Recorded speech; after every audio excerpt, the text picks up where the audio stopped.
Rebonjour si vous étiez déjà en ligne dès le début. Bonjour à tous si vous nous rejoignez. Bienvenue dans ce quatrième et dernier atelier de la semaine. Cette belle semaine qui va se conclure après 4 webinaires autour du vélo en Pays de la Loire. Aujourd'hui, nous allons nous intéresser au camping et à l'itinérance à vélo. Nous sommes intéressés tout au long de la semaine sur les différents services liés donc au tourisme et au vélo en Pays de la Loire. Vous avez été nombreux à nous suivre. Merci beaucoup à tous et bienvenue à ceux qui nous rejoignent peut-être pour la première fois aujourd'hui. Alors rassurez-vous, hein, si vous n'étiez pas là sur les précédents ateliers, ils seront mis en ligne dès la semaine prochaine et en replay sur le site de Solutions Pro Tourisme Pays de la Loire. Vous pourrez retrouver tous les différents éléments et toutes les interventions. Beaucoup de choses intéressantes ont été dites lors de ces 4 ateliers, de ces 3 précédents ateliers. Et puis j'espère que celui-là aussi vous apportera des réponses. D'ailleurs, des réponses, on va vous en donner tout au long de la matinée. Vos micros sont coupés, nous sommes en mode conférence, mais vous pouvez, grâce à la fenêtre de chat qui se situe sur la droite de votre écran, poser vos questions et nous y répondrons bien évidemment. Et surtout, n'hésitez pas également à partager vos témoignages. Nous pourrons soit les lire directement, soit vous faire intervenir aussi, pourquoi pas, à venir discuter avec nos intervenants, nos invités, qui seront 3 gérants de camping en région Pays de la Loire, bien évidemment. N'hésitez pas, encore une fois, faites bon usage de cette fenêtre et apportez-nous vos témoignages.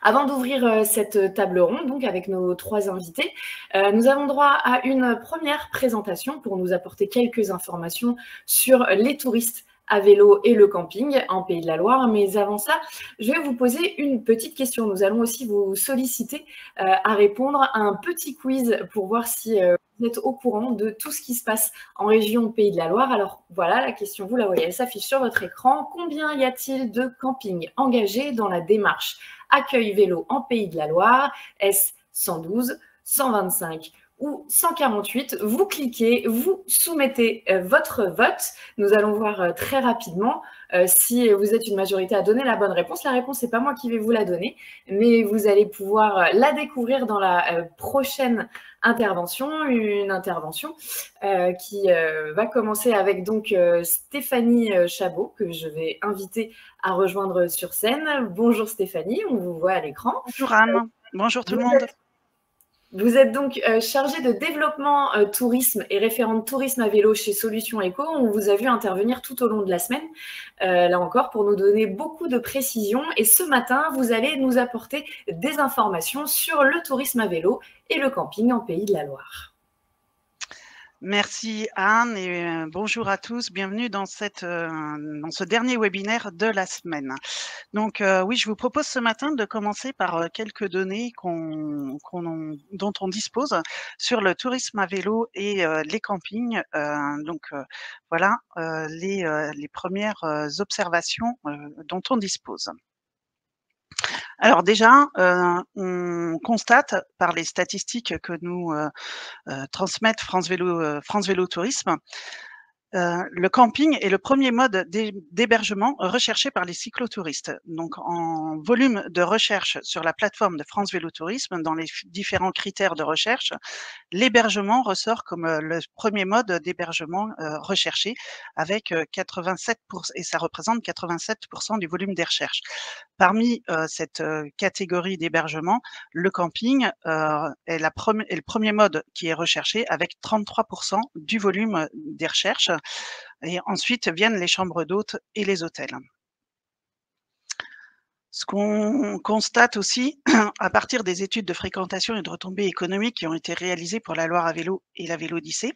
Donc, dans un premier temps, pour la Loire à vélo, en étude réalisée en 2015, le camping est vraiment le premier mode d'hébergement choisi par les touristes, qu'ils soient en séjour ou en itinérance à vélo, donc pour 45% d'entre eux.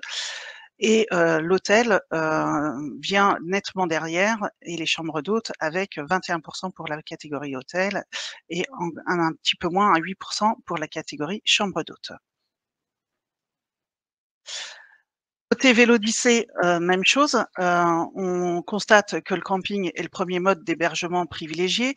Donc, pour tout cycliste confondu, on a un pourcentage de 37. Et si on fait un focus sur les itinérants à vélo, le pourcentage des itinérants à vélo qui choisissent le camping comme mode d'hébergement passe à 51. Ce qu'on apprend aussi à partir de ces études, c'est que la marque Accueil Vélo joue un rôle important dans le choix des prestations. Et pour 43 des itinérants à vélo, ça fait partie d'un élément important de choix pour choisir leur mode d'hébergement. On avait relevé aussi des axes d'amélioration qui avaient été pointés lors de cette étude de fréquentation, notamment de trouver plus de disponibilité d'hébergement à la nuitée, et notamment sur le littoral en pleine saison concernant la Vélodyssée. Donc c'est vrai que ça faisait partie des axes qui avaient été pointés sur la difficulté en pleine saison de trouver de la disponibilité sur le littoral et des réservations à la nuitée. Alors, un petit mot quand même concernant ces 2 études. Une date de 2015, l'autre de 2018. Ces études sont en cours de réalisation. Sur la Loire à vélo, il y a eu une nouvelle étude qui a été réalisée sur le courant 2022. Les résultats seront fournis dans le courant du 2e semestre 2023. Pour la Vélodyssée, une nouvelle étude sera réalisée sur l'année 2023 avec des résultats attendus 1er semestre 2024. Donc on pourra voir aussi, ça nous permettra de voir ces études sont importantes pour voir le niveau, pour mesurer un niveau de satisfaction aussi des cyclistes, et ça nous donne des axes de développement aussi, sur lesquels on s'appuie ensuite pour, continuer à avancer et à développer les services sur les itinéraires. Donc, résultats d'études, attendus et à suivre de près, dans les 2 années qui viennent. Alors on a aussi relevé, hein, les attentes, donc, pour les campings Accueil Vélo qui sont, présents ce matin, vous les connaissez bien, hein, les attentes des touristes à vélo. On a, alors ce sont des tendances qu'on a relevées. Il ne s'agit pas d'une étude, hyper, très, pointue, sur les attentes des touristes à vélo, mais ce sont vraiment des ressentis, des tendances qu'on a relevées à travers des témoignages, des messages qui nous sont envoyés, sur les sites. Donc pourquoi le choix du camping? Pour des raisons économiques, un avantage financier.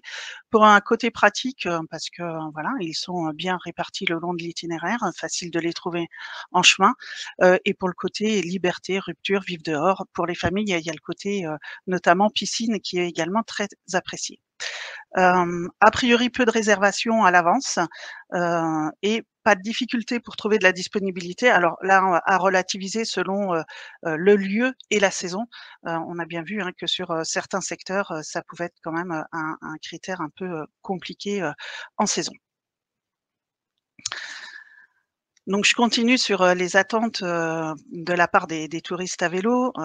Donc, un abri abrité pour pouvoir, manger et s'abriter, le soir après, une bonne randonnée de vélo, surtout, quand la météo n'est pas très clémente. Une zone de campeurs dédiée aux randonneurs à pied et à vélo. Le forfait spécial vélo est aussi apprécié. Du matériel à disposition dans les espaces cuisine, que ça soit de la vaisselle, micro-ondes, frigo, toujours apprécié de la part des randonneurs à vélo, qui n'ont pas trop de place dans leur sacoche évidemment pour transporter, du matériel. Et l'hébergement, et des hébergements locatifs à la nuitée pour éviter d'avoir à monter la tente une fois de temps en temps ou bien, pour se faire un week-end, un peu en mode, je voyage léger et j'arrive, sans tente, et je profite quand même des espaces de camping. Et les tables de pique-nique, sur les campings, très appréciées, également sur les zones vélo. Quelques remarques aussi, qu'on a pu constater, évidemment la réservation en ligne est très appréciée éviter d'avoir à signer des contrats, à retourner des contrats signés pour de la réservation, avoir une proposition de vente de boissons fraîches à l'arrivée. Donc tout ça, c'est des éléments que vous connaissez et un dernier élément sur lequel, qui nous est régulièrement remonté, c'est un endroit sécurisé pour recharger les batteries de VAE et de portables. Alors, côté Pays de la Loire, où on en est, dans l'offre de camping, Accueil Vélo? Donc voilà la répartition des campings accueil vélo le long de nos itinéraires cyclables. Au niveau des Pays de la Loire, on a un peu plus de 650 structures d'hôtellerie de plein air. Évidemment, toutes ne sont pas tous les établissements ne sont pas à proximité d'un itinéraire cyclable. Il y en a environ 300 qui sont à moins de 5 kilomètres d'un itinéraire inscrit au schéma régional. Il y en a 125 aujourd'hui qui sont euh, engagés dans la démarche accueil vélo. Ça c'est quand même il y a eu un fort développement ces dernières années sur le nombre de campings qui se sont intégrés dans cette démarche et on en est ravis. Aujourd'hui, on a des grands itinéraires qui sont plutôt bien équipés en termes de camping accueil vélo. On prendra le temps avec les référents accueil vélo d'identifier les secteurs sur lesquels on peut avoir des trous dans la raquette, au niveau aussi sur des étapes qui feraient de plus de 30 ou 40 kilomètres. Et si on s'aperçoit qu'on a encore des campings à moins de 5 kilomètres d'un itinéraire qui sont pas encore engagés dans la marque accueil vélo, voilà, on prendra le temps de regarder ça plus précisément avec les référents accueil vélo des territoires. Et ça ne demande qu'à grandir, puisque, pardon Stéphanie, je vous coupe, mais donc vous donnez la réponse à la petite question, au petit quiz qui a été posé juste avant, 125, donc c'est la bonne réponse, et vous êtes une majorité à avoir répondu 148. Comme quoi, c'est que c'est la tendance, ça va évoluer, ça va forcément encore grandir. Pardon, je vous laisse continuer, merci beaucoup. Merci Anne, en tout cas, pour cette intervention. Alors, on vous avait également envoyé un questionnaire courant du mois d'octobre pour justement avoir une photographie à un instant T sur le niveau de service et d'équipement au niveau des campings accueil vélo. Certes, le fait d'être camping accueil vélo, vous répondez à un certain nombre de critères de base qui sont dans le référentiel accueil vélo. Maintenant, dans ce référentiel accueil vélo, il y a un certain nombre de critères mineurs et un certain nombre de critères majeurs. Il en faut un mineur, un majeur pour pouvoir intégrer la démarche accueil vélo. On sait que un bon nombre d'entre vous vont bien au-delà. Et ce qui nous intéresse, c'est vraiment de pouvoir mesurer ce niveau de service et d'équipement qu'on a à l'échelle régionale sur l'ensemble de nos itinéraires, parce que c'est aussi un argument en termes de promotion touristique auprès de la clientèle vélo et d'avoir un niveau, un accueil le plus homogène possible en termes de service et d'équipement pour les cyclistes. Ça peut être un vrai argument de promotion pour la destination en tant qu'accueil des cyclistes à vélo. On sait qu'aujourd'hui, il y a une forte concurrence, on peut dire, puisque toutes les destinations aujourd'hui se mettent sur le vélo, même si les Pays de la Loire ont été dans les premières destinations à s'intéresser au vélo. C'est vrai qu'aujourd'hui, de nombreux territoires s'intéressent au vélo. On a un très beau terrain de jeu, on a des très, très beaux itinéraires cyclables. On a beaucoup de professionnels engagés. Je rappelle, on a 700 professionnels engagés dans la marque Accueil Vélo. Donc voilà, un niveau de service. C'est intéressant pour nous de connaître vraiment ce niveau de service, d'équipement à l'échelle régionale. On va essayer on reviendra vers vous. On a eu 50 réponses sur les 125 campings Accueil Vélo qui ont été interrogés. Je pense qu'on va revenir vers ceux qui ont, pour l'instant, n'ont pas encore pu répondre à ce questionnaire pour avoir vraiment cette cartographie la plus complète possible à un instant T et voir notre potentiel d'évolution en termes de développement de services et voir aussi de quelle manière on peut vous accompagner. Encore une fois, c'est important pour nous. Derrière, pour construire des produits, je prends un exemple, par exemple, entre Angers et Nantes, si on se rend compte qu'on a suffisamment de campings qui proposent du locatif à la nuitée, on peut suggérer des suggestions de parcours sur un week-end de 3 jours pour de la clientèle qui vient de l'extérieur, arriver dans la région des Pays de la Loire, louer un vélo à Angers, le laisser à Nantes. En gros, venez les mains dans les poches, louez votre vélo à la gare d'Angers, remettez-le à Nantes et entre-temps, installez-vous dans les campings en ayant réservé à l'avance votre hébergement locatif à la nuitée. Donc voilà, c'est aussi s'appuyer sur vraiment de l'expérientiel, pousser des expériences à vélo et voilà, c'est un travail qu'on fait tous ensemble, qu'on fait avec vous pour pouvoir pousser ce type de produit auprès et ça peut faire la différence par rapport à d'autres territoires. Donc si on regarde un peu le niveau de réponse, on est dans les 50 qui ont répondu, on est plutôt bien en termes de services proposés. Hein. Au niveau des tables de pique-nique, elles sont largement proposées. Les locatifs à la nuitée, 38 des structures sur 50 le proposent. Les forfaits vélo et les frais de réduction sur les dossiers sont aussi proposés par plus de la moitié par rapport aux 50 répondants. Et puis les zones vélo sont déjà aussi bien développées dans les campings, en tout cas, qui ont répondu. Donc, faut qu'on aille un petit peu plus loin pour vraiment avoir cet état des lieux à un instant T sur ce niveau d'équipement et de service. La location de tentes, pour l'instant, pas très développée. Maintenant, est-ce que c'est une demande vraiment j'ai pas à mon niveau, j'ai pas vraiment de données là-dessus. Est-ce que c'est vraiment une demande de la part des touristes d'avoir aussi cette possibilité de pouvoir faire de la location? Est-ce que certains d'entre vous y pensent? Est-ce que vous avez commencé à développer ce service-là? Voilà, si vous voulez, encore une fois, vous pouvez témoigner dans le fil des questions-réponses pour nous donner aussi vos initiatives par rapport à cet aspect.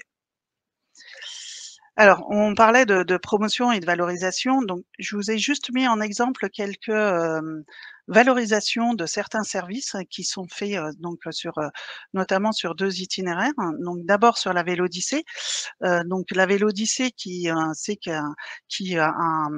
cette difficulté de disponibilité et de trouver de l'hébergement à la nuitée, en tout cas en pleine saison sur son itinéraire. Donc qui communique bien pour que les cyclotouristes anticipent à l'avance pour réserver leur hébergement pendant la saison. Il y a un article spécifique sur les adresses de locatifs à la nuitée aussi qui a été développé sur le site de la Vélodyssée. Et un article également spécifique sur les campings qui proposent un forfait randonneur, spécial randonneur à vélo. Donc voilà, c'est des éléments qui sont poussés sur les sites internet comme prise de parole auprès des cyclotouristes. Au niveau de la Loire à vélo, il y a également une page dédiée qui existe, plus des articles sur les locatifs à la nuitée et la possibilité voilà, de séjourner dans un camping sans avoir à transporter sa tente. Donc, on a 3 invités ce matin avec qui Anne va échanger autour d'un certain nombre de sujets et de problématiques. Encore une fois, on veut que cet atelier soit le plus interactif possible. On sait que c'est compliqué avec le mode visioconférence, mais n'hésitez pas à nous partager des initiatives et des témoignages dans le fil de questions-réponses. Vous pouvez, et si on a un petit peu de temps en fin de table ronde, on essaiera aussi de prendre le temps si certains souhaitent venir nous retrouver et échanger de vive voix avec nous, voilà, on essaiera de vous donner la parole si certains le souhaitent. Je passe la parole à Anne pour la continuation. Merci beaucoup pour cette présentation très intéressante et sur laquelle on va s'appuyer tout le long de cet atelier avec nos intervenants. Alors, encore une fois, on vous incite à partager vos témoignages. Vous aussi, n'hésitez pas. C'est important, vous l'aurez compris, ne serait-ce que pour aussi enrichir cette enquête que vient de nous transmettre Stéphanie. Voilà, il y a encore beaucoup de choses sans doute qui peuvent être améliorées. En tout cas, savoir ce qui vous intéresse, vous, gérants de camping, pour voilà, faire en sorte que on puisse encore faire évoluer les choses en région Pays de la Loire. Et donc tout ça, on va en parler avec nos 3 invités.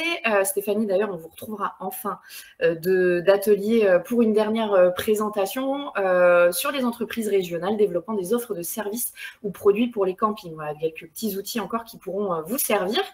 Voilà, mes invités sont de retour. Je vais donc vous présenter brièvement avant de vous laisser vous exposer votre activité et présenter le camping que vous gérez. Alors, nous avons Benoît Poitier, qui est gérant du camping des Bords de la Loire à Gênes, en Anjou. Bonjour Benoît, vous êtes situé sur les itinéraires de la Loire à vélo et la Vélo Française. Tout à fait. Nous avons Lucie Labatte, qui est directrice de l'Office du tourisme de Château-Gontier et qui est en charge de la gestion du camping de Château-Gontier en Mayenne et qui se situe sur l'itinéraire de la Vélo Française. Et enfin, nous avons Emmanuel Sarlanga, propriétaire du camping Les Peupliers de la Rive à Saint-Jean-de-Mont en Vendée. Vous êtes sur l'itinéraire de la Vélodyssée, très complet. Donc du coup, on a le droit à 3 interventions et 3 témoignages forcément différents sans doute de par la situation géographique, mais on va voir aussi ce qui vous réunit à tous les 3, notamment on va parler de location à la nuitée comme ça a été exposé juste avant par Stéphanie, tout ce qui a été détaillé par Stéphanie, on va revenir là-dessus avec vous pour savoir quels sont les services que vous proposez sur cette liste-là et quels sont les services les plus importants. Alors avant tout ça, évidemment, je vais vous laisser la parole pour nous donner encore plus d'informations sur votre activité. Je vais d'abord donner la parole à Benoît Poitier. Vous êtes donc gérant du camping des Bords de Loire à Gênes en Anjou. Bonjour Benoît. Je vous laisse nous raconter un petit peu l'histoire de votre camping et puis sa situation géographique peut-être un petit peu plus précise pour savoir à quelle clientèle vous avez affaire en tant que cyclotouriste. Bonjour Anne et bonjour à tous. Alors, j'ai repris le camping en 2018. Donc, notre camping est situé entre Saumur et Angers sur les parcours de la Loire à vélo et la Vélo Francette. Nous sommes labellisés Clé Verte. Notre camping comporte 135 emplacements, donc 25 hébergements et on réserve 16 emplacements pour qui sont spécifiques pour l'accueil vélo. Pour ces 16 emplacements accueil vélo, nous proposons dessus des tables de pique-nique, des supports vélo et sur certains, l'électricité. Pour ceux qui n'ont pas l'électricité, nous proposons à l'accueil des casiers où là, ils peuvent recharger leur batterie et leur téléphone portable. Voilà. Ensuite, sur nos 25 hébergements, nous avons 20 hébergements qui sont réservés ou réservables à la nuitée, de 2 à 5 personnes. Donc, ça va du bivouac sur pilotis, du bateau, du catamaran et des bungalows toilés, 5 personnes. Sur la photo qu'il y a juste avant, ça, c'est la zone de convivialité. Donc, à l'intérieur du Barnum, vous avez une cuisine qui est adaptée et réservée aux cyclistes, on va dire, avec un frigo, enfin 2 frigos en saison, un gaz, un micro-ondes et des grandes tables pour se réunir. Et on livre, ils partagent leur petit déjeuner aussi ici, le matin. En service, on livre les petits déjeuners en vélo sur certains emplacements, mais surtout au niveau des hébergements. Voilà. En termes de service pour l'accueil à vélo, ce que je mets en place sur mon camping, c'est surtout une pompe qui sert pratiquement tous les jours. Hein. C'est une pompe à main, avec manomètre, mais qui est sur un socle et fixée à l'entrée du camping. Et c'est vrai que cette pompe sert énormément pour les clients. Je trouve que c'est un indispensable. Voilà. Donc ça, c'est le bateau. Donc ça, c'est les petits hébergements qui sont réservables donc à la nuitée. Et donc, c'est des 4 personnes. C'est un matériau, donc c'est un bateau qui a été recyclé. Donc, on reste toujours dans l'esprit vert et nature. Éco-responsable. Éco-responsable. Je dirais que les hébergements à la nuitée, on les loue bien quand il pleut. Quand on a des trous et qu'il pleut, on sait qu'on va les louer parce que les clients, ils aiment bien se protéger ou ils en ont marre de monter leur tente. Donc, voilà. Après, c'est vrai qu'on est météo dépendant. Hein, donc, quand il fait trop chaud, il y a un petit peu moins de cyclistes. Quand il pleut beaucoup, il y a un petit peu moins de cyclistes de passage. Et vous avez plutôt une affluence chargée, c'est-à-dire que les réservations sont pleines en pleine saison, ou alors vous avez encore les moyens d'accueillir peut-être des cyclotouristes qui arriveraient sans avoir réservé? Non, j'ai toujours de la place pratiquement hein, en saison. C'est vrai que le camping est grand par rapport à la situation géographique et j'ai pas été, autant je refuse des camping-cars que des cyclistes, j'ai toujours eu des possibilités pour cette année, quoi. C'est plutôt une bonne solution. Et c'est une clientèle qui se développe beaucoup, qui a beaucoup évolué. Vous sentez qu'il y a de plus en plus de demandes? Depuis que j'ai repris le camping en 2018, oui. Ce que je trouve, c'est qu'il y a beaucoup plus de familles, surtout, qui viennent. Et oui, et en juillet-août, on voit une évolution. J'ai progressé de 20%, moi, je crois, sur cette clientèle. Oui, quand même. Donc, Bah, c'est dans l'air du temps. Voilà. Merci beaucoup, Benoît. On va revenir là-dessus plus en détail. Je vais maintenant laisser Lucie Labatte exposer aussi tout ce qu'elle pourra nous donner comme information grâce à son implication en tant que directrice de l'Office du tourisme de Château-Gontier et en charge de la gestion du camping de Château-Gontier en Mayenne, donc sur la Vélo Francette. Alors bonjour Lucie, même chose, présentez-nous déjà ce camping et puis voilà un petit peu ces spécificités qu'on a par rapport à la clientèle cycliste. Oui, bonjour à tous. Donc sur Château-Gontier, donc la communauté de communes est propriétaire donc du camping du Parc. On va peut-être s'attacher plus au camping du Parc aujourd'hui, mais également au camping des Rivières de Dents. Donc 2 structures qui se situent sur l'itinéraire de la Vélo Francette en Mayenne. Le camping du Parc, lui, est situé donc à 1 km en contre-halage du chemin de halage de Château-Gontier.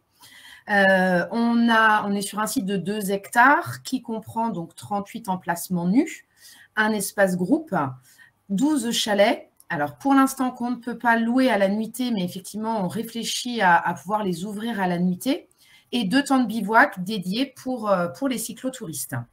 On a également la chance donc d'avoir la piscine municipale qui est juste à 800 mètres du camping. Et donc, les cyclotouristes ont accès gratuitement, autant de fois qu'ils le veulent, à la piscine de Château-Gontier par un chemin complètement sécurisé, donc piéton ou cyclo, via le contre-halage de Château-Gontier. Et c'est vrai qu'on l'a dit tout à l'heure, ça c'est un service également très apprécié pour les familles. En cyclotourisme, je rejoins tout à l'heure ce qu'a dit Benoît, on accueille nous effectivement de plus en plus de familles avec des jeunes enfants. On a un camping qui est complètement sécurisé, complètement fermé, avec des accès badges sur les entrées. Donc, ça permet à nos touristes de laisser les enfants en liberté dans le camping, avec des aires de jeu aussi qu'on a modernisées pour répondre à cette nouvelle clientèle de familles à vélo. Dans nos équipements, donc, nous avons donc les tentes de bivouac avec table de pique-nique, donc 2. Les tables de pique-nique en extérieur, des tables aussi, comme vous le voyez, donc sous terrasse, qui leur permettent de prendre leur repas à l'abri. Les arceaux, stationnement vélo. Nous avons aussi un espace convivialité qui se compose d'un espace cuisine complet avec donc frigo, congélateur, cuisinière gaz, four gaz, micro-ondes. Donc, ils peuvent ici se faire à manger, se restaurer à l'abri. Nous disposons également d'une épicerie de première nécessité, de dépannage, avec des conserves, des pâtes, du sucre, du café, la livraison de pain le matin. Donc, effectivement, on ne propose pas forcément la formule petit déjeuner, mais ils peuvent se la composer avec l'épicerie et avec le pain. Et depuis 2 ans, les plats préparés. Donc, nous, pour vous situer, on est à 1 km du centre-ville, à 800 mètres des commerces. L'objectif, pour nous, c'est d'essayer d'allonger leur durée de séjour, puisqu'on est majoritairement sur une nuit passée chez nous. Avec différents services, on a pu l'observer cette année, on a réussi sur certains séjours à gagner une nuitée supplémentaire, donc à garder les touristes à vélo sur le camping. Dans nos projets à venir, toujours dans cette idée d'allonger la durée de séjour, on voudrait proposer, comme vous l'avez dit tout à l'heure, des tentes déjà montées, donc à la location à la nuitée, et un espace cyclo dédié, qu'ils puissent être hébergés sur un espace qui est dédié. On travaille en partenariat avec la communauté de communes sur les accès, la sécurisation des accès, pour permettre aux cyclotouristes de pouvoir emprunter des voies cyclables complètement sécurisées au départ du camping, qui permettent de les conduire jusqu'au centre-ville de Château-Gontier, jusqu'au commerce et jusqu'aux activités touristiques. Donc ça, c'est vraiment dans nos projets. On a un tarif spécifique pour eux, un tarif vélo Francette, qui est plutôt bien apprécié, avec la mise en place donc de la réservation en ligne. On a aussi, nous, simplifié un petit peu nos démarches. Avant, effectivement, il y avait le contrat de réservation et tout ça. On s'est aperçu que c'était pour une nuitée un peu compliqué. Donc, on a simplifié nos procédures. Les gens arrivent, on leur donne la clé, ils règlent. C'est beaucoup plus simple pour eux comme pour nous. Et le principe aussi, c'est de pouvoir développer sur le territoire, et notamment en partenariat avec le département de la Mayenne, toute l'animation autour des maisons éclusières pour pouvoir proposer aux cyclotouristes différents services ou différentes offres touristiques. C'est un peu comme vous êtes directrice de l'Office du tourisme, ce camping peut devenir un peu une annexe, entre guillemets, de l'Office du tourisme, à savoir que voilà, vous avez toutes ces informations qui vous reviennent sur aussi le territoire et la communauté de communes autour. Ça vous permet de développer, vous disiez, des tarifs spécifiques, c'est quand même un plus. Et c'est surtout un partenariat avec l'Office du tourisme qui est peut-être indispensable et qu'il faudrait avoir finalement dans la plupart de ces campings accueil vélo, notamment, qui veulent développer leur clientèle cyclo-touriste. Oui, tout à fait. Effectivement, je pense qu'un hébergement seul a besoin aussi d'offres complémentaires, de services complémentaires sur le territoire. Et on le voit depuis 2015, nous, la Vélo France 7 donc, a ouvert là, sur le département de la Mayenne. On avait le chemin de halage de la Mayenne. Et plus on adosse des services, plus on adosse des offres complémentaires à l'hébergement, plus notre fréquentation augmente.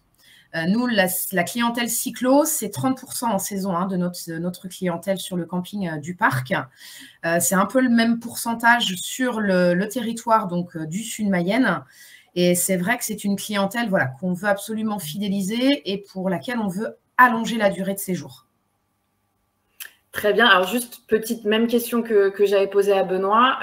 Réservation complète en pleine saison ou alors vous êtes toujours en position de pouvoir proposer des hébergements si un cyclotouriste arrive au dernier moment et que ce n'était pas prévu? Eh bien, écoutez, on est saturé. Après, nous avons, par rapport à Benoît, des petits équipements, je l'ai dit, 38 emplacements, 12 chalets. Donc, on a la chance d'être 3 campings qui se suivent à 7 km d'écart les uns des autres. Donc, on renvoie les gens quand on le peut et quand ils le veulent. C'est vrai que quand ils ont déjà fait, vous l'avez dit, je ne sais pas, 40 ou 60 km dans la journée, refaire encore 7 km pour aller au camping suivant, des fois, c'est compliqué. D'où cette réflexion que l'on mène d'agrandir et de définir un espace dédié pour les cyclotouristes qui serait complémentaire à la surface que l'on a déjà aujourd'hui. Parce qu'aujourd'hui, effectivement, en saison, on est complet. Très bien, félicitations. Merci. Merci à vous, Lucie. On va revenir sur pas mal de questions. Mais d'abord, je voudrais laisser la parole à Emmanuel Sarlanga pour ce 3e camping à nous présenter. Vous êtes donc propriétaire du camping Les Peupliers de la Rive à Saint-Jean-de-Mont en Vendée sur la Vélodyssée. Alors, idem, même question. Présentez-nous un petit peu votre camping et ses particularités. Bonjour à tous. Je voudrais commencer par dire combien j'apprécie cette semaine de webinaire thématique. Je trouve la formule vraiment pratique pour nous et super enrichissante. Donc nous, on a un petit camping de 26 emplacements à Saint-Jean-de-Mont sur la Vélodyssée. 26 locations de vacances, pas d'emplacement nu. C'est un camping avec piscine et qui se situe à 800 mètres de la plage. Et c'est évident d'accueillir des cyclotouristes puisqu'on est sur la Vélodyssée.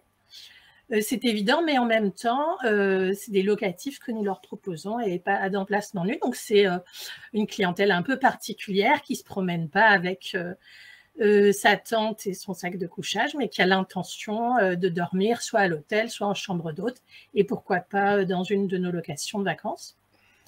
Donc, on les accueille à la nuit toute la saison, étant entendu qu'en juillet-août, c'est très compliqué de leur répondre favorablement, parce que c'est une région sous tension. Saint-Jean-de-Mont, voilà, il y a beaucoup de vacanciers dans notre station balnéaire. Et dans ce cas-là, s'ils n'ont pas anticipé, c'est compliqué. Mais sinon, toute la saison, on les accueille à la nuit bien volontiers dans des hébergements qui vont de 1 à 5 personnes. Et vous avez des formules, je crois, différentes aussi qui peuvent s'adapter aux cyclotouristes. Alors, le pays de Saint-Jean-de-Mont, c'est le paradis du vélo. Les itinéraires sont simples, faciles pour tous les niveaux de cyclistes, la plupart du temps sécurisés. Et c'est vrai qu'on accueille beaucoup d'amateurs de vélo. Ces amateurs de vélo, ils peuvent être là avec leur propre vélo ou louer des vélos et passer une semaine chez nous, découvrir le territoire, aller au marché ou se balader dans les marais et en forêt. Mais ils peuvent aussi décider de venir faire une étape. Et là, c'est le cœur de l'accueil vélo, c'est-à-dire l'itinérance. Une nuit chez nous, ils arrivent avec leur vélo, ils ont les services hôteliers dans leur hébergement. Ils se reposent des kilomètres dans les mollets et ils repartent le lendemain matin sans avoir eu besoin de réfléchir à leur linge, à leur serviette de toilette, à leur petit déjeuner. Enfin voilà, tout est organisé pour eux. Et nous avons une troisième clientèle, qui est la clientèle qui veut découvrir nos itinéraires, qui sont très variés dans des paysages voilà, qui leur permettent de déconnecter complètement, mais une clientèle qui néanmoins veut qu'on s'occupe aussi de tout. Et là, ce n'est pas la formule meublée touristique, c'est-à-dire ils louent la location et ils viennent avec leur vélo, mais ils s'occupent de tout. C'est nous qui nous en occupons. Donc, c'est des courts-séjours thématiques. Ils arrivent, ils ont les vélos qui les attendent, les petits déjeuners qui sont prévus, et on se charge de l'hébergement pour eux, pour qu'ils consacrent la majeure partie de leur séjour à se détendre et à découvrir à vélo le pays de Saint-Jean-de-Mont, plutôt que de faire les lits, d'aller faire des courses pour se ravitailler, ou de faire le ménage final pendant 2 heures. Non, ils profitent pleinement. Alors, petite question aussi pour comparer un petit peu avec ce que Lucie et Benoît nous ont dit juste avant, à savoir cette clientèle familiale de plus en plus présente. Est-ce que c'est le cas pour vous aussi dans votre camping à Saint-Jean-de-Mont, ou est-ce que vous avez une clientèle plus variée? Alors, c'est difficile à dire parce que on a repris le camping en 2016 et on est tellement petit que, je ne sais pas, l'échantillon scientifiquement, c'est compliqué. Ce qui est sûr, c'est qu'il n'y a pas que des familles. On a beaucoup de seniors en couple. On a des sportifs qui vont faire des étapes de 120 km et d'autres qui vont en faire de 20 parce qu'ils vivent le vélo autrement. J'ai envie de dire que c'est varié et que les familles ne sont pas majoritaires. D'accord, très bien. Eh bien, merci déjà à tous les trois pour cette présentation. Ça vous permet aussi à vous de savoir ce qu'il en est de votre voisin de fenêtre sur Seine. Moi, j'aimerais déjà en savoir plus aussi sur tous ces services que vous proposez un petit peu plus dans le détail, à savoir forcément, donc on a parlé de la réservation à l'avance. Selon la taille du camping, évidemment, on n'aura pas les mêmes contraintes. Mais est-ce que vous avez quand même de quoi accueillir ces cyclotouristes, même tard le soir lorsqu'ils arrivent? Est-ce que vous avez ce genre de petits services en plus qui sont nécessaires pour cette clientèle-là, puisqu'évidemment, elle ne s'organise pas forcément de la même manière, puis en fonction de la météo, son organisation va se modifier dans la journée. Donc, est-ce que toutes ces petites contraintes, on a parlé déjà de l'électricité que vous mettez à disposition, ce genre de choses quand ils arrivent, mais voilà, les accueillir assez tard le soir, est-ce que c'est possible? Alors, Lucie, je vous vois acquiescer. Est-ce que, voilà, déjà, vous avez ce genre de service disponible? Oui, tout à fait. Donc, nous fermons en saison donc à 20h le soir. Ensuite, on laisse un numéro d'appel pour les gens qui n'auraient pas réservé et on a un système de clé-boîte. Donc, un code à clé et les gens peuvent effectivement entrer. Je l'ai dit, on est sécurisé avec des systèmes de badge, récupérer le badge et ensuite, on les accueille pour le règlement le lendemain. Pareil, du coup, le matin, s'il y a des départs très tôt, c'est sans souci pour déposer la clé ou le nécessaire.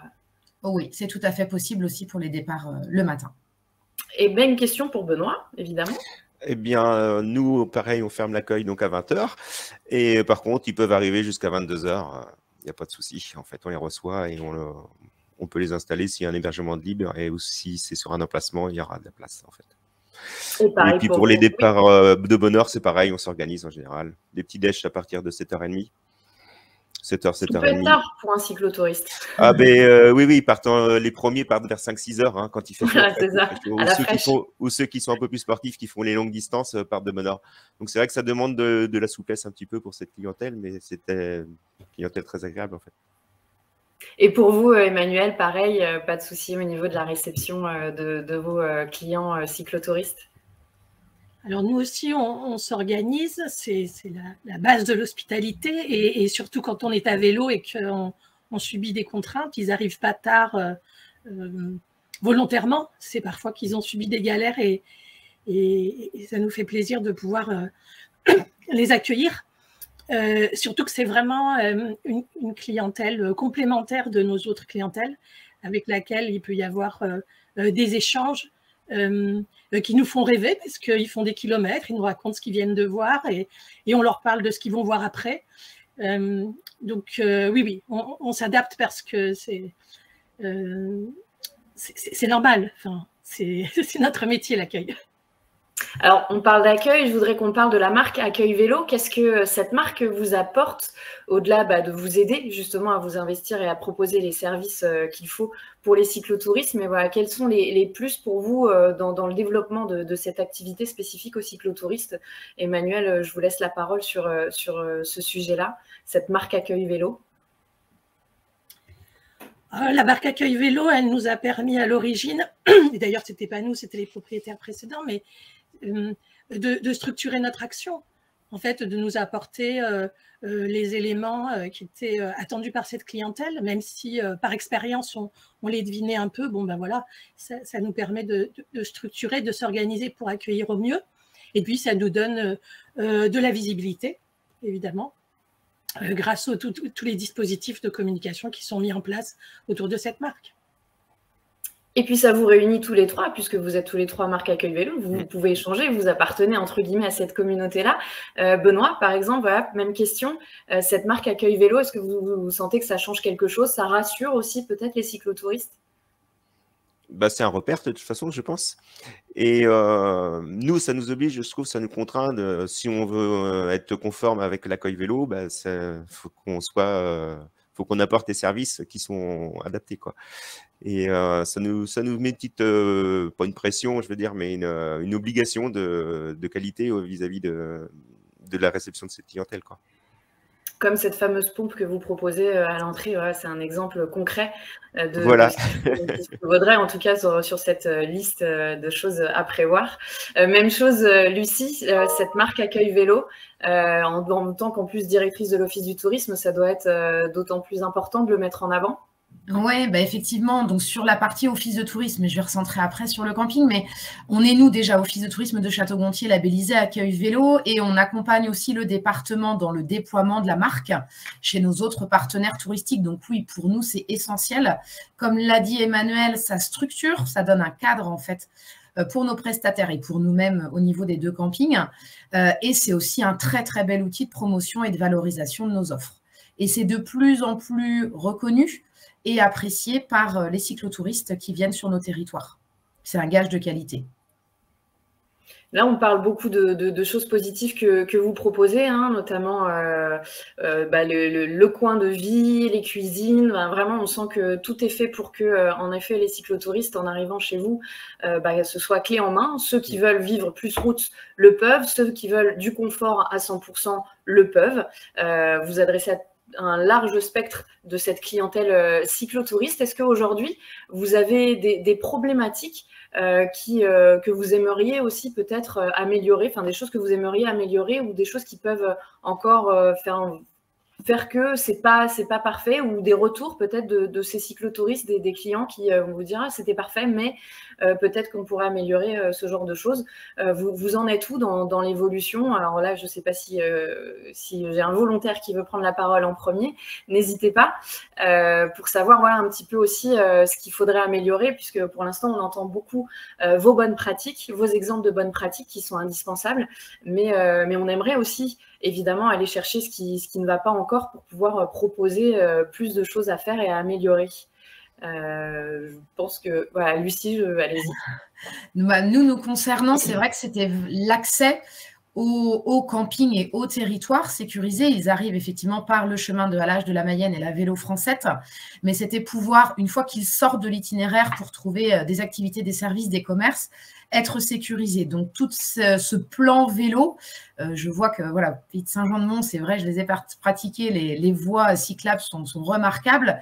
Donc le but pour nous, c'est vraiment le maillage depuis la Vélo Francette en Mayenne pour pouvoir découvrir donc les sites d'activité, les commerces, donc la sécurisation et la création de pistes, et de pouvoir aussi coupler, parce qu'on nous le demande beaucoup, avec d'autres modes de communication et de transport, notamment avec les cars, les bus et les trains. Donc ça peut être les problématiques qu'on a pu rencontrer et qu'on essaie de travailler. Et l'autre point, c'est vraiment les services sur l'itinéraire en lui-même. Donc ça, des points qu'on travaille effectivement en partenariat avec le département pour augmenter le niveau de service et de communication sur l'itinéraire de la Vélo Française. Forcément, ce sont des points importants. J'imagine que vous partagez cet avis, Benoît et Emmanuel. Emmanuel, vous êtes pas loin de la ville aussi. C'est quelque chose qui peut faciliter un petit peu les choses quand justement un cyclotouriste va arriver, aura un petit peu de temps. Il va pouvoir aller en ville aussi et rester donc sur ces plusieurs nuitées, même s'il n'a pas forcément envie de repartir tout de suite se balader. Ça peut être aussi un moyen de se reposer. Vous sentez que voilà, la proximité de la ville peut changer les choses, notamment sur les transports, puisque pourquoi pas arriver en ville, à Saint-Jean-de-Mont, louer un vélo et puis ensuite faire étape en étant chez vous et en rayonnant en étoile, en restant plusieurs nuits au camping des Peupliers. Eh bien, ça, c'est une vision d'avenir. D'accord, ben voilà, j'ouvre le débat. En fait, aujourd'hui, l'accès en transport en commun à Saint-Jean-de-Mont n'est pas encore très simple, surtout avec un vélo. Mais une fois qu'on est sur place, c'est vrai que la densité du réseau est importante. Cela étant, aujourd'hui, peut-être qu'à Château-Gontier, ça n'a pas atteint ce stade-là, mais cela étant, aujourd'hui, la pression est forte. Et le maillage pourrait peut-être à l'avenir être encore plus développé pour permettre de désengorger les itinéraires à succès, parce que voilà, ils sont beaux, ils sont faciles à pratiquer et parfois ils sont un peu chargés. Ils sont pris d'assaut l'été, surtout on l'a dit depuis ces dernières années, où le vélo est devenu un vrai moyen de transport et de tourisme. Benoît, vous êtes d'accord avec ça? Oui, et moi j'ai la chance d'avoir une gare à 2 km. Et donc ça, c'est un point fort, je trouve, parce que c'est vrai que les gens peuvent arriver et repartir d'ici. Et on peut être le départ et l'arrivée d'un itinéraire, quoi. Après, dans les problématiques, moi je dirais qu'il y a les recharges entre les téléphones portables, les batteries vélo. Donc là, j'ai un gros travail à faire pour développer encore plus de points de recharge. Moi, c'est compris dans le forfait, en fait. Ils ont un forfait hors saison, c'est 13 €, et donc ça comprend l'électricité. Voilà. Après, l'autre problématique, c'est que les gens ont des vélos de plus en plus chers. Donc, c'est le vol. Donc, ça va être la sécurisation des vélos. Donc, cette année, je vais avoir ce que je n'avais pas, ce qui me faisait défaut sur le camping, c'était un lieu fermé. Et là, cette année, je vais avoir un lieu fermé pour ceux qui souhaitent mettre leur vélo à l'intérieur. Ce qui reste quand même assez indispensable et assez important, en effet. Oui. Sur ce développement-là. Et on parlait du coup, voilà, vous avez une gare qui est pas loin, facile donc de venir, pas toujours facile d'avoir un vélo à la maison, de prendre le train et de venir avec. Vous avez tous de quoi proposer des locations de vélos à vos clients si besoin, ou alors proposer avant peut-être de réserver ou pendant la réservation. Je sais que par exemple au camping des Peupliers de la Rive, il y a juste moyen de se mettre en relation avec vous, Emmanuel, ou voilà, avec le camping pour avoir un maximum d'informations sur l'accueil vélo. Alors concernant la location, en fait, on n'est pas expert, c'est pas notre métier. Notre métier, c'est l'hébergement, mais on a la chance d'avoir sur le territoire des loueurs de vélos dont c'est le métier et qui facilitent grandement les choses puisqu'ils déposent les vélos directement au camping. Donc voilà, une simple réservation et ils ont tous les types de vélos, toutes les tailles, et, des remorques, etc. Et donc, c'est complémentaire et c'est attendu. Un service important. Même chose, Lucie, vous avez aussi possibilité de proposer de la location de vélo? Oui, tout à fait. Alors, on le portait il y a 6 ans maintenant. On avait des locations de vélos sur le camping. On s'est très vite aperçu, et je rejoins Emmanuel, c'est un vrai métier, une vraie expertise, et qu'on n'était pas forcément compétent en la matière. On a, nous, la chance d'avoir donc Canautica Tourisme, qui se situe à 400 mètres par le contre-allage, donc sur l'accès, en fait, des cyclotouristes au camping, qui a plus de 40 vélos, donc des vélos classiques, vélos musculaires, VAE, les remorques, les casques. Et donc, effectivement, nous nous appuyons sur son expertise, sur sa flexibilité, sa disponibilité aussi. Donc, effectivement, quand les gens veulent réserver au camping et qu'ils n'ont pas de vélo, on fait le lien avec Canautica Tourisme qui est à 400 mètres. Oui. C'est une bonne solution. Pareil, Benoît, de votre côté, location de vélo, réparation de vélo, tout ça à disposition aussi? Donc moi j'ai l'avantage d'avoir un cycle obsession, en fait un magasin de cycles qui est juste à côté du camping, 200 mètres. Donc je vais pas sur ce terrain-là. La seule problématique, c'est qu'ils sont ouverts à l'année et qu'ils sont fermés le dimanche. Et donc on a des demandes de location pour le dimanche ou le samedi en fait.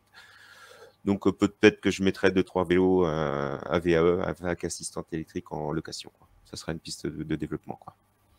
Le VE spécifiquement, c'est quelque chose qui vous tient à cœur, on sent déjà développer l'électricité justement. C'est peut-être une clientèle qui grandit, c'est ça? Ah oui, oui, la VAE a démocratisé le vélo en fait. On voit beaucoup plus de personnes d'un certain âge justement venir et des non-sportifs qui accompagnent soit le mari ou soit l'épouse qui est sportive. Donc ça a vraiment démocratisé le vélo, quoi. Et il a fallu s'adapter. Pour vous, ça a demandé, vous proposez ces fameux casiers aussi pour recharger téléphone et batterie VAE, mais il a fallu s'adapter rapidement et répondre à cette demande? Ah ben oui, parce que s'ils ne rechargent pas, ils ne repartent pas. Donc c'est bien pour les garder, mais pour eux, c'est pas. Donc non, il faut s'assurer que la recharge fonctionne et qu'ils aient tous accès à la recharge. Et que ça ne soit pas fait dans les sanitaires. Donc c'est pour ça qu'il faut avoir les services proposés à ces clients-là, quoi. Oui, c'est un tout. C'est pas toujours évident, selon en plus la nuitée qui est réservée ou si ce sont des clients fidèles qui vont rester plusieurs jours. En effet, d'avoir une borne de recharge, ça reste indispensable. Alors quand on a un hébergement peut-être en dur, systématique ou mobil-home, ce genre de choses, c'est moins gênant. Mais en effet, quand vous proposez comme vous ce genre d'hébergement, ça peut être un petit peu plus compliqué. En tout cas, voilà, bravo à vous de leur proposer ce genre de solution. Je regarde si nous avons des questions, n'hésitez pas, encore une fois, à vous qui participez à cette table ronde, qui nous écoutez depuis le début, à partager vos témoignages. Et si vous avez des questions à poser à nos intervenants, ils sont là pour vous répondre encore sur cette matinée. Je ne sais pas si vous avez encore des choses peut-être à ajouter par rapport à tout ce qui a été dit, Lucie, Emmanuel et Benoît. Je trouve que vos 3 exemples sont assez complémentaires, ce qui est plutôt intéressant aussi de partager, en tout cas d'échanger entre vous sur ce sujet-là, à développer. Voilà, est-ce que ça vous donne des idées d'avoir entendu les autres témoignages, peut-être Lucie, en plus, encore une fois, en tant que directrice d'office du tourisme, d'entendre ces témoignages-là de personnes, de gérantes de camping, est-ce que ça peut vous donner des idées?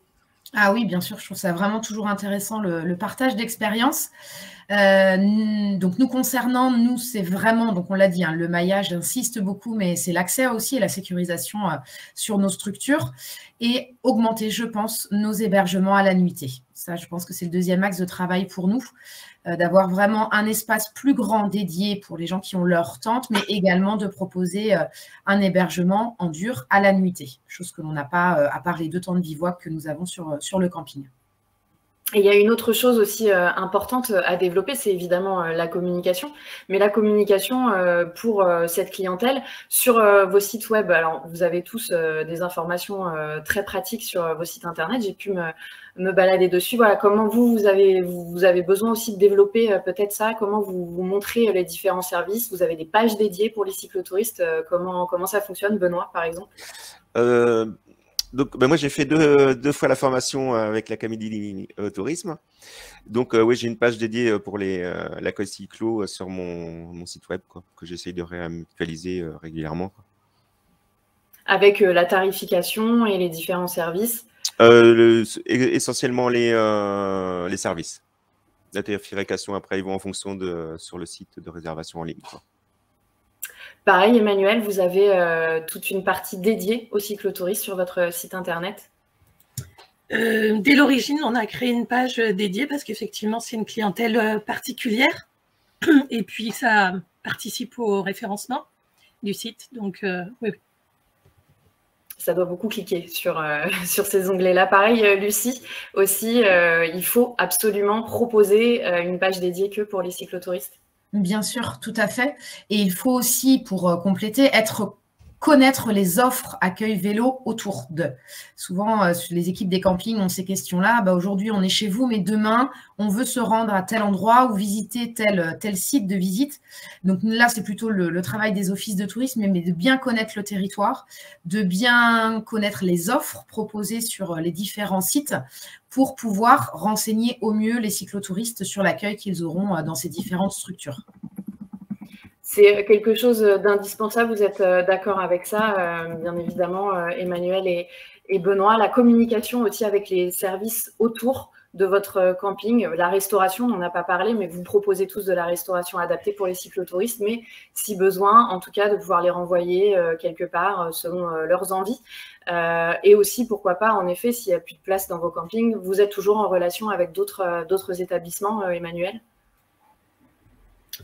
Oui, pour pouvoir les accueillir, il faut connaître notre territoire. Et puis parfois, il y a des questions auxquelles on n'a pas réponse parce qu'elle est, elle est nouvelle. Mais oui, bien sûr, on est une communauté d'accueillants et donc on s'informe et on les renseigne. Et puis ensuite, on connaît mieux et on pourra mieux renseigner la prochaine fois. Benoît, pareil, vous êtes toujours en relation aussi avec ce qu'il peut y avoir autour de votre camping ou un petit peu plus loin pour aiguiller les cyclotouristes? Bah oui, c'est très important. En plus, c'est bien de connaître leur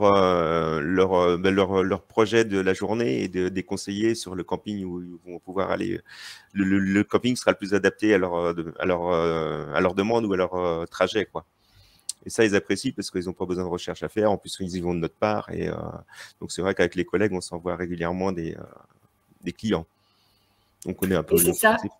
Et c'est ça aussi l'esprit qui va avec le cyclotourisme, partager évidemment son expérience et partager aussi ses idées, ce que vous avez fait tout au long de cette matinée, tout au long de cet atelier.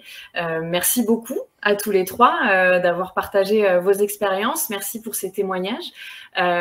Encore une fois, cet atelier sera mis en ligne à partir de la semaine prochaine sur le site Solutions Pro Tourisme Pays de la Loire. Donc, n'hésitez pas à en parler autour de vous pour tous ceux qui n'auront pas pu vous écouter ce matin et avoir en replay cette conférence. Je vous remercie encore une fois. Je vais laisser maintenant la parole à Stéphanie Chabot qui va nous rejoindre à nouveau pour nous faire une dernière présentation avant de conclure cet atelier et de conclure cette belle semaine de webinaire. Alors Stéphanie, pour terminer, vous allez nous faire une présentation sur les entreprises régionales, développement des équipements et des services pour les cyclistes et les campings, bien évidemment. Donc, encore une fois, ça va intéresser notre auditoire.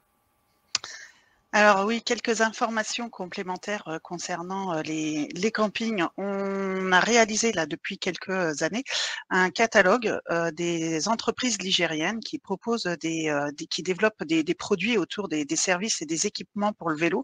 On va vous mettre le lien dans le fil de questions-réponses et vous pourrez aller consulter ce catalogue. C'est un catalogue qu'on remet à jour régulièrement.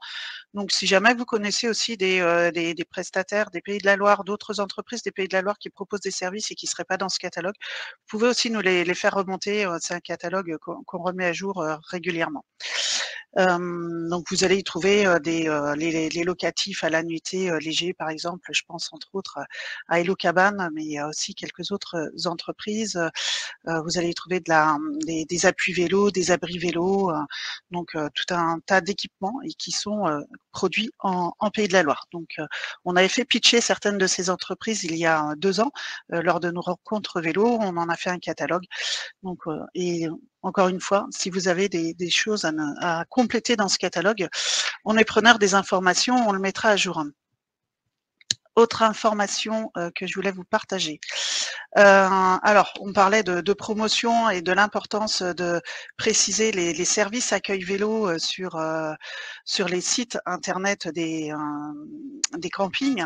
Donc, on a depuis plusieurs années, on propose des formations dédiées au réseau accueil vélo et notamment à la valorisation de ces services pour vous accompagner à mieux développer votre site web, notamment pour toucher ces communautés cyclistes. Donc, on propose à partir de début 2023 donc une session de formation spécifique sur cette thématique, donc qui se déroulera en 2 demi-matinées en distanciel, donc le lundi 6 février et le mardi 7 février, donc 2 demi-journées, et puis avec une séance en distanciel aussi de suivi 3 semaines plus tard. Et une autre formation qu'on propose, c'est concernant les réseaux sociaux, comment prendre la parole sur Facebook et Instagram auprès de cette communauté cycliste, qui est une grosse communauté assez active hein, sur les réseaux. Donc là, ça s'adresse à des professionnels accueil vélo qui ont déjà une connaissance et une habitude de travail avec Facebook et Instagram. Idem, 2 demi-journées, le mardi 7 mars et le mercredi 8 mars. On vous met le lien également pour vous inscrire sur ces matinées. Toujours sur le volet communication et dans cette idée de bien valoriser les services vélo que vous proposez auprès de la clientèle cycliste, on a créé un guide très pratique qui vous accompagne aussi pour mettre ça en œuvre sur vos sites web. Donc, pour ceux qui n'auraient pas le temps de participer aux formations, qui se sentent en capacité d'y aller tout seul, il y a ce petit guide à votre disposition. On vous met le lien également dans le fil de conversation pour pouvoir télécharger ce guide. Et n'hésitez pas à le consulter et voilà, vraiment prendre la parole auprès des cyclistes pour lister les services vélo que vous leur proposez, importants pour eux quand ils en sont à la préparation de leur séjour. Je reviens aussi sur des ateliers Google dont on a parlé lundi. Donc, pendant tout le mois de décembre, on a un partenariat, Solutions Eco a un partenariat avec Google et propose des ateliers numériques Google sur les 5 départements. Donc, c'est un partenariat avec les agences départementales de tourisme. Et vous allez avoir donc 2 ateliers par département. Donc, sur une journée pendant le mois de décembre, vous avez le planning qui s'affiche. Donc, il y a un atelier le matin, un atelier de l'après-midi. Vous pouvez vous inscrire sur les 2 ateliers si vous le souhaitez. C'est gratuit, c'est animé par des coachs Google et il y a différents thèmes qui sont abordés, notamment la création de contenu performant, le référencement de son site internet ou gagner en visibilité sur internet. Donc voilà, je vous laisse découvrir le programme sur les liens qui vous sont transmis. Je reviens rapidement, on en a parlé à tous les ateliers cette semaine, mais le programme Résolution Tourisme qui a été lancé donc au niveau de la région des Pays de la Loire, donc c'est le 4e dispositif de ce type. Vous avez une problématique de développement sur lesquelles vous souhaitez que des entreprises, des startups ou des entreprises innovantes réfléchissent et vous accompagnent. Déposez votre problématique sur un simple formulaire avant le 19 décembre. Suite à cela, il y aura un jury qui sélectionnera les 5 problématiques, qui seront ensuite accompagnées. Il y aura un lancement à solutionneur pour trouver la meilleure solution innovante au niveau national. Et ensuite, cette entreprise travaillera auprès de vous pour vous accompagner dans le développement et répondre à votre problématique. Donc, tous les outils professionnels dont on a parlé depuis le début de la semaine, vous les retrouvez sur notre site Solutions Pro Tourisme. Et puis, vous allez retrouver également tous les programmes, tous les webinaires de la semaine à partir de la semaine prochaine et les supports de présentation sur le site Solutions Pro Tourisme. On vous remercie. Vous avez été à peu près entre 70 et 80 à vous connecter chaque jour sur chaque webinaire. On vous remercie pour vos participations. Ça a été une première expérience pour nous. C'est vrai qu'on avait l'habitude au préalable de faire des grandes journées régionales où on vous conviait et où on passait une journée ensemble à échanger. On perd un petit peu du côté convivial. Le mode webinaire nous fait perdre un peu ce côté convivial. Cependant, ce qu'on souhaitait, c'était vous proposer vraiment des formats courts pour qu'on ait un maximum de professionnels qui puissent se joindre à nous et profiter des informations qu'on allait transmettre pendant toute la semaine. Donc, bien sûr, on vous transmettra un formulaire de satisfaction. On espère que vous serez nombreux à répondre pour évaluer ces 4 webinaires de la semaine, savoir si c'est un format qui vous convient ou sur lequel il faut qu'on réfléchisse de nouveau. Mais vraiment, l'objectif, c'est c'était que vous soyez les plus nombreux à pouvoir vous connecter et à pouvoir bénéficier des informations qu'on souhaitait vous transmettre tout au long de la semaine, sachant que la plupart des départements organisent aussi en intervalle avec avec les rencontres régionales vélo, les départements animent aussi le réseau accueil vélo et proposent des rencontres départementales. Donc le côté convivial et les échanges ont lieu aussi lors de ces rencontres départementales. Donc voilà, je vous dis encore merci d'avoir été nombreux à participer à ces webinaires, et puis je vous dis à dans 2 ans, donc sans doute avec ce nouveau format, et on sera attentif au retour d'expérience que vous nous ferez dans les formulaires de retour de satisfaction. Voilà.